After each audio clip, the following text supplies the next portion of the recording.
यहां पर जो बैलेंस शीट बनाई जाती है उस बैलेंस शीट को कहा जाता है एक्सट्रैक्ट बैलेंस शीट, मतलब उसका छोटा सा पार्ट, पूरी बैलेंस शीट नहीं। यदि आपको पूरी बैलेंस शीट देखनी है तो आपकी बुक में देख लेना, उसमें पूरी बैलेंस शीट दी होगी। तो यहां पर एक छोटा सा पार्ट बताया जाएगा, इसमें आपको ऊपर पर्टिकुलर्स लिखना है, यहाँ नोट नंबर लिखना है और यहाँ पर अमाउंट लिखना है।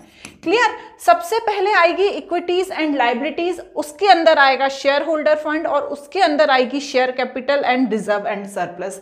जो मेन चीज हमें निकालनी है वो है share capital. Reserve and surplus तो डायरेक्ट दिया होता है, लेकिन जो शेयर कैपिटल होती है वो डायरेक्ट नहीं दी होती है। अब शेयर कैपिटल क्या इजीली निकल जाएगी? नहीं, वो आपको क्वेश्चन में दी होगी। अब कैसे दी होगी कि जैसे ऑथराइज कैपिटल दी है, इशूड कैपिटल दी है और सब्सक्राइब कैपिटल दी है।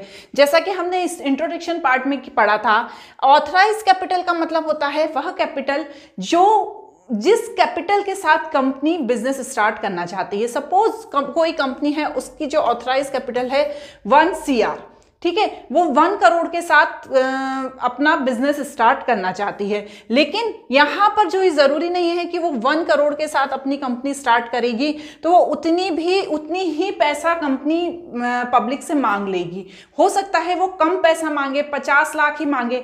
तो जितना पैसा वो कंपनी मांगती है किससे? पब्लिक से, उसे क्या बोलते हैं? Issued capital. सपोज उसने 50 लाख ही मांगा, ठीक है, उसने 50 लाख ही मांगा। अब 50 लाख मांगने के बाद क्या कंपनी जितना पैसा मांग रही है पब्लिक उतना पैसा दे रही है, देने को तैयार हो गई है?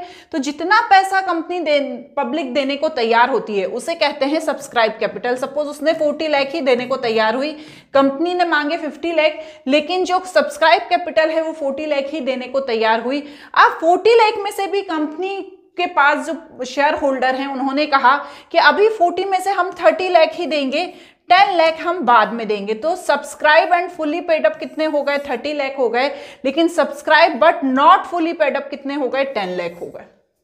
क्लियर हुआ? अब ये डायरेक्ट जो 30 लाख है ये ऐसे तो मांगेंगे नहीं, इनको छोटे छोटे यूनिट में डिवाइड करना होगा ना। वो कैसे? अब जैसे कंपनी को 50 लाख की कैपिटल की नीड है तो वो क्या करेगी? 1 लाख शेयर इशू करेगी, 50 रुपए पर शेयर,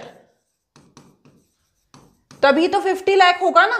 लेकिन सब्सक्राइब कितने हुए? सिर्फ 40 लाख सब्सक्राइब हुए। मतलब कितने सब्सक्राइब हुए?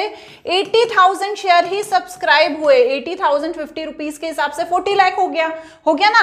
अब सब्सक्राइब के बाद subscribe and fully paid up हुए 30 लाख, मतलब 60,000 इंटू 50 के हिसाब से 30 लाख फुल्ली पेड अप हैं और नॉट फुली पेड अप कितने हैं? 20,010 के हिसाब से। समझ में